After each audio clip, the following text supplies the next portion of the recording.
नमस्कार, आइए एक बार फिर से आपका स्वागत है रविकांत मैत्र त्रिपाठी की इस वीडियो लाइब्रेरी में। मैं Ravikant Maitra Tripathi, administrative officer, lecturer Hindi, Yug Nirman senior secondary school Deoria, खास देवरिया।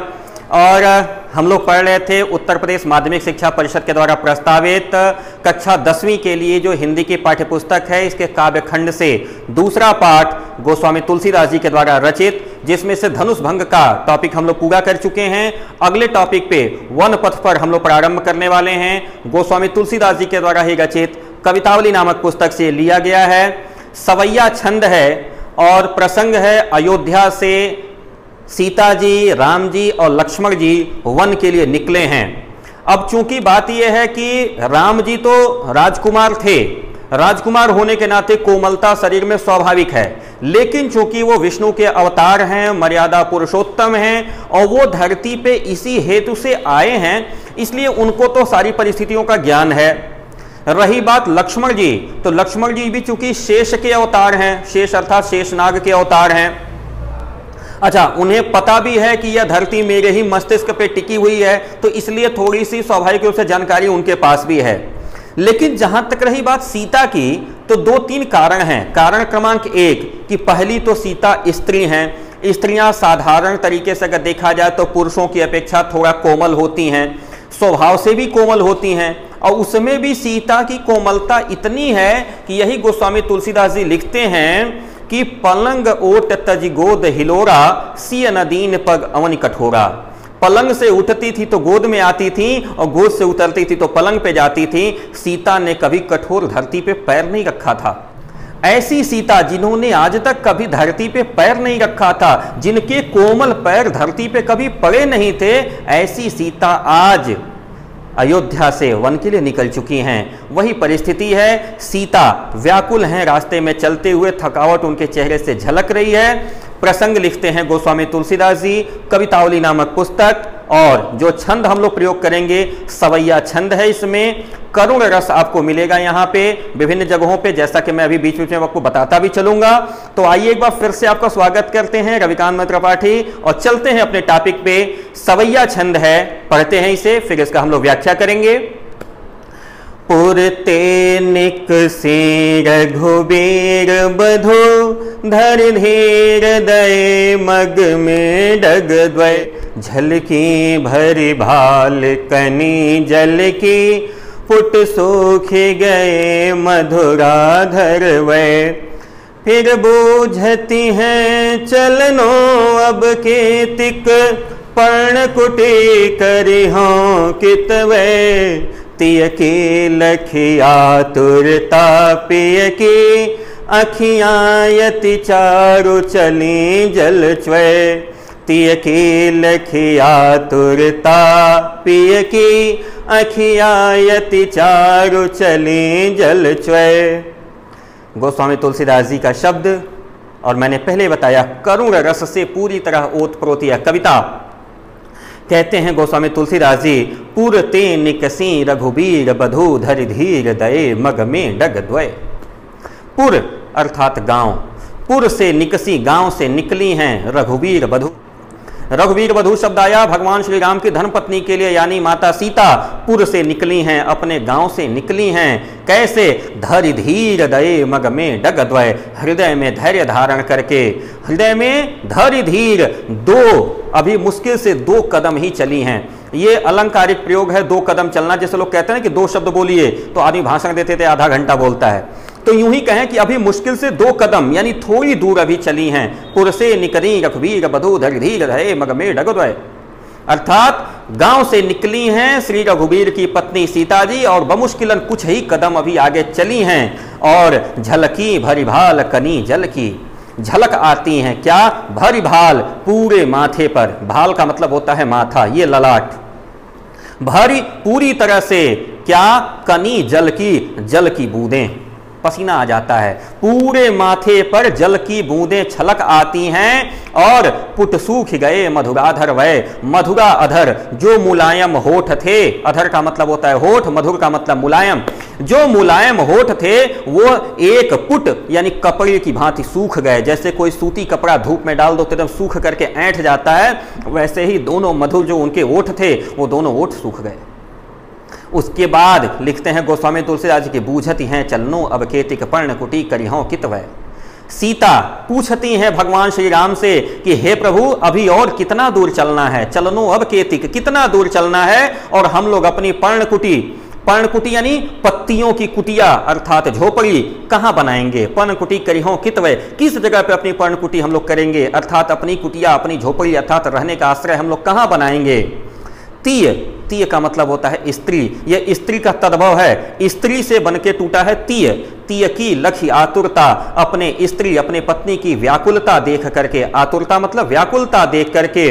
प्रिय, प्रिय अर्थात भगवान श्री राम की अखियां, कौन सी अखियां, जो अति चारु हैं, अत्यंत ही सुंदर हैं, चारु का तात्पर्य होता है सुंदर, अत्यंत ही सुंदर आंखें क्या कर देती हैं, जल च्वय, जल चला देती हैं, यानी उन नेत्रों से जल बहना प्रारंभ हो जाते हैं।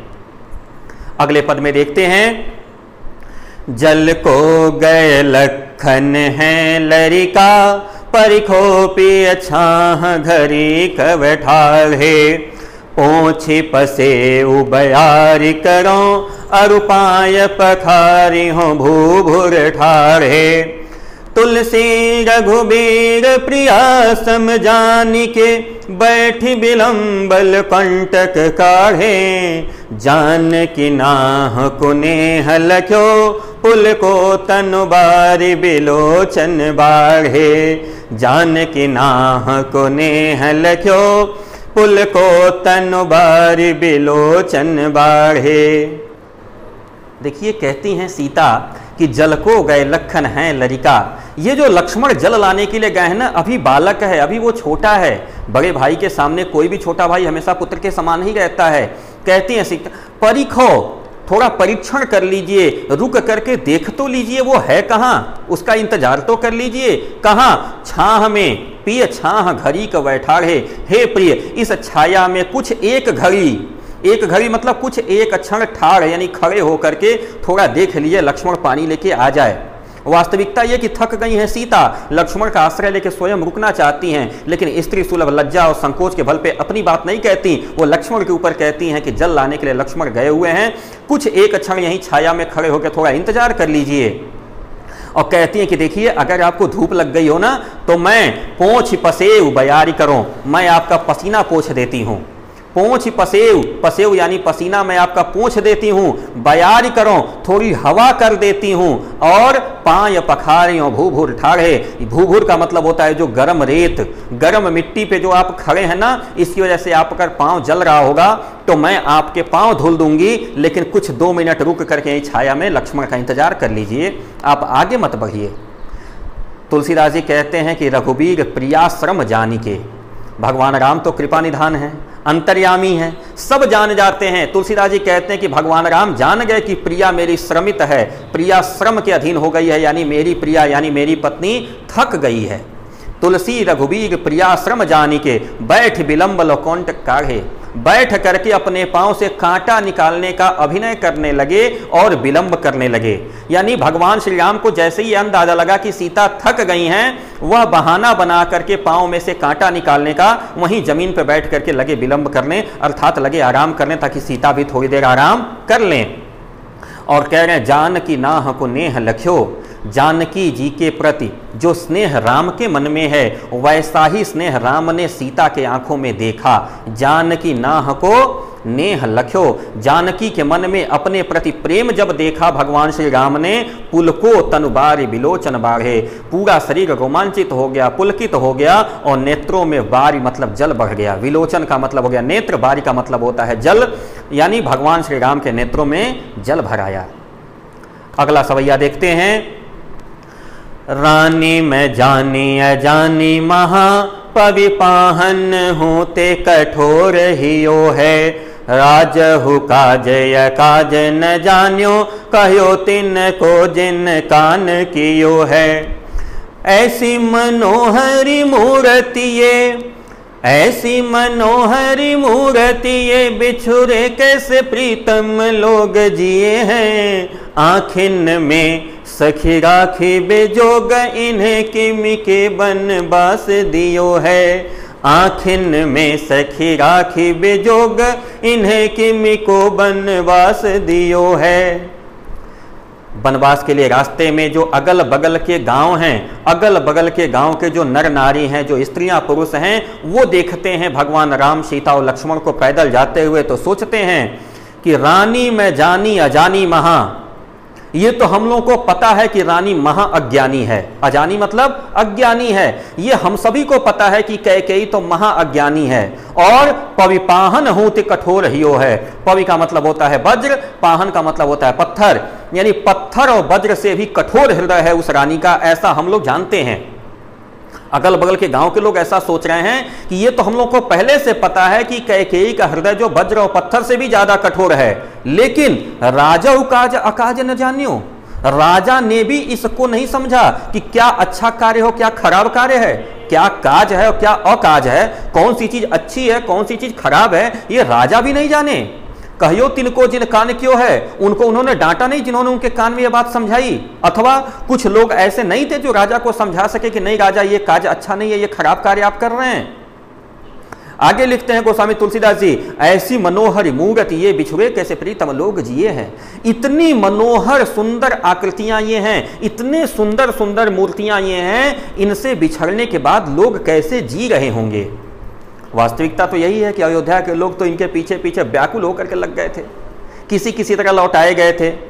तो कह रहे हैं गांव के लोग कि इतने सुंदर सुंदर ये लोग हैं, इनसे बिछुड़ करके लोग आखिर जी कैसे रहे होंगे। ये तो आंख में रखने लायक हैं, आंखी में सखी राखी वे जोग, हे सखी ये तो आंख में रखने के योग्य हैं। जोग शब्द आया है योग्य के तद्भव के रूप में। कह रहे ये लोग तो आंख में रखने के योग हैं, इनको कैसे वनवास दे दिया भाई। इनको वनवास नहीं देना चाहिए, इनको तो राजमहल में भी नहीं बल्कि इनको तो अपनी आंखों में रखना चाहिए।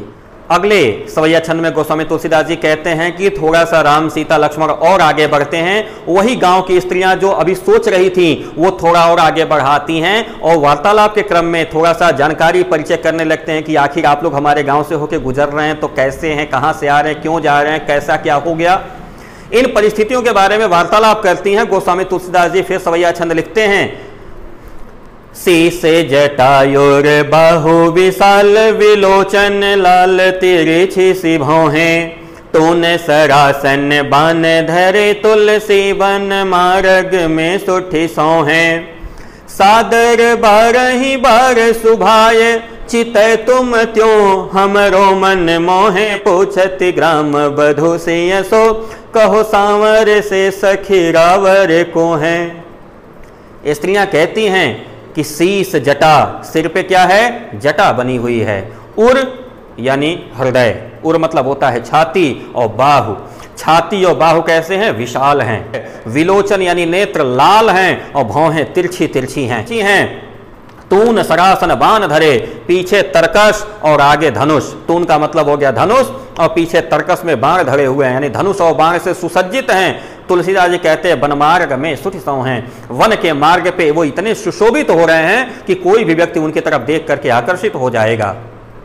और बगल के लोग, जो गांव के लोग हैं, वो आपस में बात करते हैं, सादर बारही बार सुभाय चितई, सादर आदर सहित प्रतिष्ठा के साथ हाथ जोड़ करके और एक दूसरे से कहते हैं कि क्यों तुम्हारा ही, मेरा भी मन मोहित हो रहा है। जैसे किसी ने कहा कि यार कितने सुंदर सुंदर, इनकी तरफ देख के मेरा ही मन मोहित हो जा रहा है। तो दूसरा कहता है अरे तुम्हारा ही नहीं, मेरा भी मन मोहित हो रहा है। क्यों तुम्हारा ही, चित हमरो मन मोह है, हमारा भी चित्त इनकी तरफ मोहित हो रहा है। और इसी में कुछ स्त्रियां निकल के आती हैं और सीता जी तक पहुंचती हैं और सीता जी से गांव की बधुएं माने गांव की बहुएं पूछती हैं, हे सखी इसमें तुम्हारा वाला कौन है, ये सांवला वाला कि ये गोरा वाला। अगले सवैया में गोस्वामी तुलसीदास जी कहते हैं कि देखिए प्रश्न तो आ गया कि गांव की बहुओं ने पूछ लिया कि हे सखी माने हे सीता जी, थोड़ा इसमें देख के आप हमको ये कंफर्म करा दीजिए कि ये जो दोनों चल रहे हैं इसमें आपका पति कौन है, ये सांवला वाला कि ये गोरा वाला। अब देखिए हमारे यहाँ स्त्री सुलभ मर्यादा, लज्जा, संकोच और इन सब के साथ साथ अपने कुल की मर्यादा को धारण करने वाली सीता जी जवाब कैसे देती हैं। अगले सवैया छंद में लिखते हैं गोस्वामी तुलसीदास जी, सुनि सुंदर बैन सुधार से साने सयानी है, जाने की जानी भली, तिरछे करी नैन दिसैन तिन्हें समुझाई कछु मुस्काई चली, तुलसी ते ही अवसर सोहे सभे, अवलोकत लोचन लाहु अली। अनुराग तराग में भानु उदय, बिकसी मनो मंजुल मंजु कली। अनुराग तराग में भानु उदय, बिकसी मनो मंजुल मंज कली। रूपक अलंकार फिर यहां दिखाई दे गया। अनुराग का तड़ाग यानी प्रेम का तालाब में कमल उदय हो गया है। कैसे उदय हुआ, क्यों उदय हुआ, पहली पंक्ति से चलते हैं। सुनि सुंदर बैन, कैसे बैन, सुधा रस साने। सुधा का मतलब होता है अमृत, अमृत के रस में सने हुए सुंदर बैन। बैन का मतलब वाणी, वाणी का मतलब वचन। जो स्त्रियों की जो सुंदर वाणी थी और कैसी थी, इतनी मधुर थी कि ऐसा लगा कि वो अमृत में मिक्स करके, अमृत में डुबो के बोली गई है। ऐसा सुन करके जानकी क्या करती हैं, क्योंकि जानकी सयानी है, लिखा है सयानी है जानकी। जानकी बहुत सयानी है, योग्य हैं, अनुभवी हैं, समझती हैं, ज्ञानवान हैं। वो क्या करें, सब कुछ अंतरात्मा में जान जाती हैं। लेकिन अब अपने मुंह से कैसे कहें कि नहीं यही वाला है, तो कहते तिरछे करे नयन, नेत्रों से ऐसे इशारा कर देती हैं। हम लोग क्या होता है जब कहीं पे बोलना नहीं होता तो आंखों से धीरे से इशारा कर देते हैं, धीरे से निकल लो। तो कहते तिरछे करे नयन देसैन, सैन का मतलब होता है इंगित कर देना, इशारा कर देना, यानी नयन तिरछा करके, नेत्रों को तिरछा करके, इशारा करके और समझा करके मुस्कुरा के आगे बढ़ जाती हैं।